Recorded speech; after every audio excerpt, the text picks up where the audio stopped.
Beauty means quality. Quality പ്രൊഡക്ട്സുകളുമായി നിങ്ങളുടെ സൗന്ദര്യ സങ്കല്പങ്ങളെ സാക്ഷാത്കരിക്കുന്നതിന് ഞങ്ങളുണ്ട് കൂടെ. Royal beauty parlour and spa, Chelakkara. Pazhayannur ക്ഷേത്രത്തിൽ കോഴികൾ ചത്തൊടുങ്ങിയ സംഭവത്തിൽ സുരക്ഷാ വീഴ്ച വരുത്തിയ ജീവനക്കാരനെതിരെ ദേവസ്വം നടപടി സ്വീകരിച്ചു.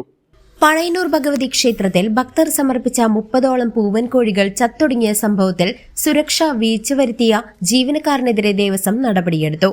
ക്ഷേത്രത്തിൽ നിറമാല മഹോത്സവത്തിന് ശേഷം 15-ാം തീയതി പുലർച്ചെ തെരുവ് നായ്ക്കൾ കൂട്ടമായി നാലമ്പലത്തിൽ പ്രവേശിച്ച് കോഴികളെ കടിച്ചു കൊന്നതാണ് സംഭവം.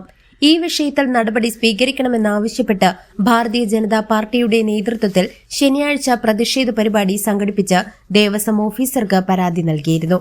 ഇതിന്റെ തുടർ നടപടിയെന്ന നിലയിൽ നടത്തിയ പ്രാഥമിക അന്വേഷണത്തിൽ ക്ഷേത്ര സുരക്ഷ ജീവനക്കാരന് വീഴ്ച പറ്റിയെന്ന് കണ്ടെത്തി. തുടർന്ന് ജീവനക്കാരനെ ജോലിയിൽ നിന്നും ഒഴിവാക്കാൻ തീരുമാനമായി.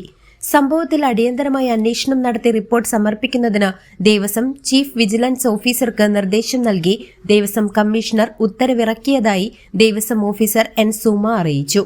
CCV news, Pazhayannur.